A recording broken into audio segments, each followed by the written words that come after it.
This is AFCRDTV, and the final scoreline today, Ilkeston Town 3, AFC Rushden Diamonds 1. I'm with the manager, Chris Nunn. Chris, not the result we were looking for, but at times Diamonds look encouraging. Yeah, you know, I mean, the better team won.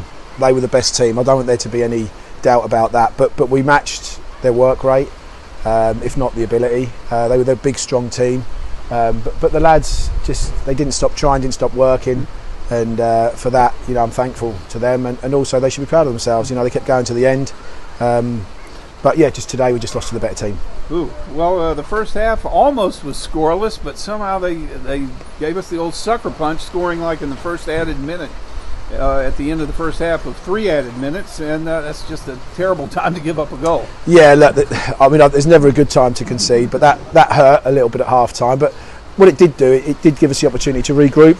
So it wasn't, sometimes just conceding the first minute, the second half, you can't organise or do anything differently that you would do if you were 0-0. So it gave us the opportunity to speak to the boys, give them some encouragement and to keep working, and they did do that. And you know, we kept stressing the importance. If you concede a second goal, if you score with 5 minutes left, you've still got 5 minutes to get another goal. So that's what we kept drumming into them, and they kept fighting. And I was really pleased with their work rate and the energy. And today it was a tough game. Ooh, and so we're in the second half. It's still 1-0 to Ilkeston, but then the wily veteran Lee Tomlin comes back to haunt his old team, scoring in the 70th minute. That was a classy goal, though, by Tomo, wasn't it? Well, look, you know, I mean, the experience he's got is probably more than all our whole team combined. So, but listen, you just have to, you know, just clap at goals with good players. So, you know, it's good strike. You had to juggle the lineup today, to say the least, to get a starting 11 out there. A few injuries and players out on the loan period coming up, and so how did you come up with the starting 11? Yeah, I mean, you know, it wasn't ideal, but you know, we looked at what we had available and the commitment that some of the players had shown over. Well, we've only been here, not even 3 weeks yet, so we looked at that, and some lads deserved an opportunity, and they didn't let us down. You know, no one let us down today. They gave everything, and like I said, without repeating myself, we just lost to the better team. 81st minute, Diamonds get back into it. A nice goal by Fraser Corden. Great strike. Like you know, I was pleased that we're still trying to get men in the box. We're still pushing forward, and you know, it was, yeah. Well, you know, they've got a player booked in the 84th minute. I think was it before they got the third goal for time wasting, and who would have thought that? You know, after an hour. So, you know, it was a great strike, and it gave us a little bit of hope, didn't it? There was a little bit of belief, and if you've got belief with 10 minutes left, it's a little bit better than belief with an hour left, you know. So yeah, and the boys kept fighting. So. How did practice go during the week? I assume you had a practice on Thursday? We trained on Thursday, yeah. I mean, again, I thought that there was a little bit of a buzz after our victory. Oh, definitely. So the boys were buzzing, but you know, it's more about what happens on a Saturday at 3 o'clock that we need to focus on. So we've got to get ourselves ready now for next week, and hopefully we'll have some boys back, you know, and hopefully we'll be able to get a couple over the line, and we'll be able to continue to improve. Some players are out injured. Ryan Hughes, has he still got a hammy, I believe? Yeah, he's got a hammy. His hammy's gone, so it's probably 2 to 3 weeks. Obviously, Luke Messingham was ill today, unfortunately. And obviously we lost Cartel, Miguel. So, yeah, look, it was a tough day for us, but there's no excuses. When you lose to the better team, you've got to put your hands up. A couple of new players did make an appearance. Tali Jallo, had a shot go off the bar very early in the match. Yeah, I thought Tali got in some great little holes, got a really good touch. I thought he caused him lots of problems. Him and Jensen certainly looked like there could be a partnership there, so something to look at. And George came on. Yeah, George came on at the end there. Just literally, we just get a little bit tired. The boys, we've chased the ball around a lot, so just some fresh legs.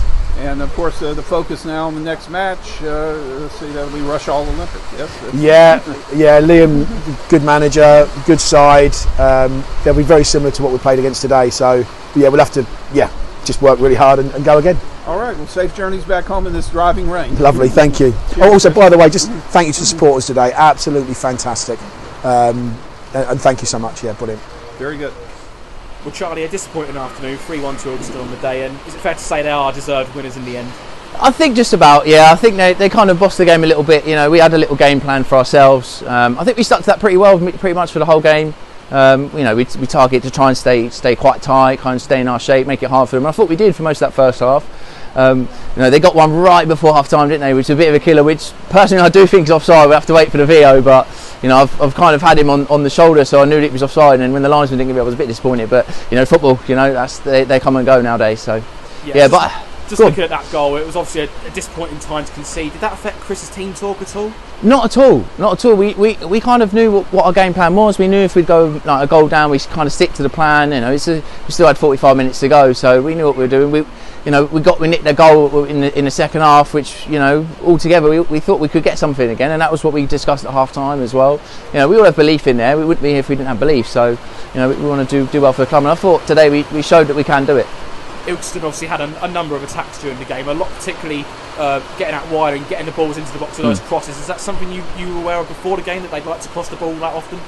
Yeah, a little bit. We obviously knew the quality they have in their side. They got a couple of ex-Premier League players, playing for them, so it was always, going to be a difficult afternoon. But I thought we dealt with them quite well, and we did really well off the crosses. They got lucky on a couple of them, which unfortunately sneaked in. But as a whole, as a team, we really stopped them having lots of chances. We kind of knew what they were about, but it was just unlucky today, I think.